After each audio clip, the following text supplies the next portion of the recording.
ভাত না, ফাস্টফুড না, চিনি না, এগুলো আমার না। কিন্তু আমরা যে সমাজে বাস করি, আমাদের যে সামাজিক অনুষ্ঠান যেখানে আমাদেরকে উপস্থিত হতে হয়, বা আমার বাড়িতেও যেসব সামাজিক অনুষ্ঠানে সবাই আসে, তাদের জন্য তো ওই খাবারগুলো তৈরি করতে হয় যেগুলো আমার জন্য না। তো তখন আমাকে কৌশলী হতে হয় যে আমি আজকে কি খাচ্ছি, কালকে আমার কি কি খাওয়াটা বারণ থাকবে নিজের সাথে, ওই ব্যাপারটা আমি মাথায় রাখি। মানে আপনি কত বছর ভাত খান না? তুমি নিজেকেই প্রশ্ন করো, আমি আসার পরে তুমি আমাকে কত কিছু অফার করেছো, আমি কি বলেছি তোমাকে উত্তরে? হ্যাঁ, খাবার অফার করেছিলাম। তুমি খাবার অফার করেছো, অফারের মধ্যে খাবারই তো অফার করবা।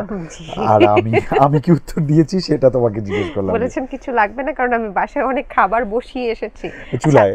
চুলায় নাকি আপনি মাংস বসিয়ে এসেছেন? আজকে কি কি রান্না করেছেন? তো আমি এই জায়গাটা একটু চালাকি করি। আমার কথা হচ্ছে যে আপনি আমাকে দিয়ে কাজ করাচ্ছেন, এটা নিশ্চয়ই ভিডিও করবেন। তো আপনি আমাকে কাজ করাচ্ছেন বিকজ সোসাইটিতে আমার একটা জায়গা আছে, রাইট?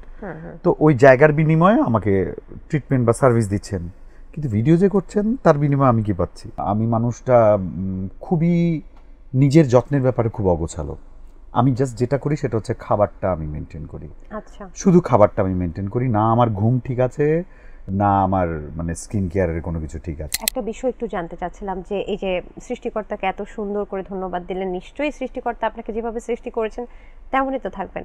তারপরে হয় না যে কেন যেন মনে হয় ইন্তু ভাইয়া প্রচুর মেইনটেইন করে, একেবারে ফেস প্যাক থেকে শুরু করে ফেসিয়াল প্যাক এবং আমি বলি গ্লুটাথায়ন। আচ্ছা ঠিক আছে, আমি একটু বলছি গ্লুটাথায়ন, তারপরে আরো আছে না কি যেন, ওই যে নায়াসিনামাইড সিরাম, বোটক্স, আবার কি পিলিন, এটা কি? এটা তো জানি না। হ্যাঁ হ্যাঁ, জানার আছে অনেক কিছু। আচ্ছা, কি করেন এগুলো? করেন এগুলো করি বলতে অফার আছে, আমরা যেহেতু মিডিয়া পার্সন আমাদের উপর তো ফোকাসটা থাকে, তো আমাদেরকে বিভিন্ন অ্যাস্থেটিক ক্লিনিকগুলো আমাদেরকে অফার দেয় যে আসেন কি কি করবেন করেন ফ্রি অফ কস্ট। তো আমি এই জায়গাটা একটু চালাকি করি। আমার কথা হচ্ছে যে আপনি আমাকে দিয়ে কাজ করাচ্ছেন, এটা নিশ্চয়ই ভিডিও করবেন।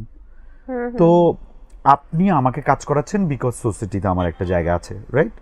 তো ওই জায়গার বিনিময়ে আমাকে ট্রিটমেন্ট বা সার্ভিস দিচ্ছেন, কিন্তু ভিডিও যে করছেন তার বিনিময়ে আমি কি পাচ্ছি? একদমই সো তাই। আই ডিমান্ড মানি। পোষাইলে আমাকে ডাকে, আমি যাই, না পোষাইলে আমাকে ডাকে না। আর যে প্রশ্নের মূল প্রতিপাদ্য বিষয় সেটা হচ্ছে আমি করি কিনা, মানে খুব আদিক্ষেতা হয়ে যাবে আমি যদি বলি করি, কারণ আমি মানুষটা খুবই নিজের যত্নের ব্যাপারে খুব অগোছালো। আমি জাস্ট যেটা করি সেটা হচ্ছে খাবারটা আমি মেনটেন করি। আচ্ছা, শুধু খাবারটা আমি মেনটেন করি, না আমার ঘুম ঠিক আছে, না আমার মানে স্কিন কেয়ারের কোনো কিছু ঠিক আছে। আচ্ছা, তাহলে আপনার একটু খাবারটা যে মেনটেন করছেন, ডায়েট চার্ট, এবং আপনার যে রুটিনটা মেনটেন করছেন অগোছালো যেটাকে বললেন, সেটা কি একটু আমরা জানতে পারি? ডায়েট চার্টটা বলতে কিছু নেই আমার, আমার কিছু না আছে। যেমন ভাত না, ফাস্টফুড না, চিনি না, এগুলো আমার না।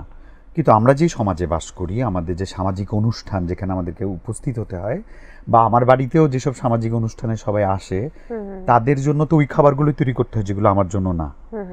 তো তখন আমাকে কৌশলী হতে হয় যে আমি আজকে কি খাচ্ছি, কালকে আমার কি কি খাওয়াটা বারণ থাকবে নিজের সাথে, ওই ব্যাপারটা আমি মাথায় রাখি। মানে আপনি কত বছর ভাত খান না, এরকম কিছু আছে? নট লাইক দ্যাট, যেটা বললাম যে আমি আজকে ভাতটা খেলে কালকে খাবারটা আমার অন্যরকম হয়ে যায়। আর আমার খুব মানে আমি মনে হয় আর 10-12 বছর পরে মনে হয়তো মনীষী হয়ে যেতে পারি, কারণ আমার খুব অল্প খেলেই আমি খুব মানে চাঙ্গা থাকি। ধরো আজকে তোমার সাথে বসে দুটো পরোটা খেলাম, ঠিক 24 ঘন্টা পরে আমার খিদা লাগে, এর আগে আমার খিদা লাগে না। কিছু খান না? খিদেই লাগে না, আমি খাবো কেন?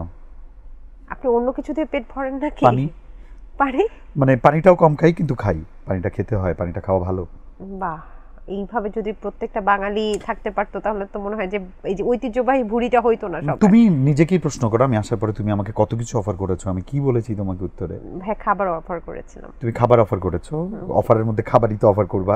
জি। আর আমি কি উত্তর দিয়েছি সেটা তোমাকে জিজ্ঞেস করলাম। বলেছেন কিছু লাগবে না, কারণ আমি বাসায় অনেক খাবার বসিয়ে এসেছি। চুলায়। চুলায় নাকি আপনি মাংস বসিয়ে এসেছেন? আজকে কি কি রান্না করেছেন? আজকে রান্না অন প্রসেস। আমি পডকাস্টের জন্য এখানে এসেছি। পুড়ে যাবে না মাংস? না না না, পুড়বে না। এখন তো ইন্ডাকশন ইলেকট্রনিক চুলার যুগ। আমি টাইমার দিয়ে এসেছি।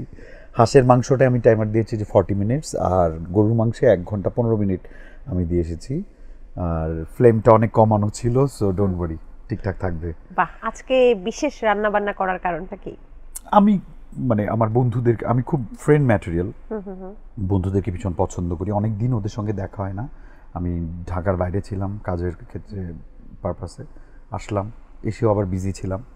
আজকে অফ ডে ছিল, অফ ডে না, তোমার সাথে হতো আমার আজকে একটা মিটিং সেট করা। এর আগে পরে আমি ফ্রি, সবাইকে বললাম আয় বাসায় আয়। সো আমি নিজেই বাজার করি, নিজেই প্রিপেয়ার করি, নিজেই রান্না করি। সো সারাদিন আমি রান্নাঘরে ছিলাম, রান্নাঘর থেকে এখানে আসলাম। বাহ। জাগো এফএম এর অ্যাপ এখন পাওয়া যাচ্ছে অ্যাপ স্টোর এবং প্লে স্টোরে।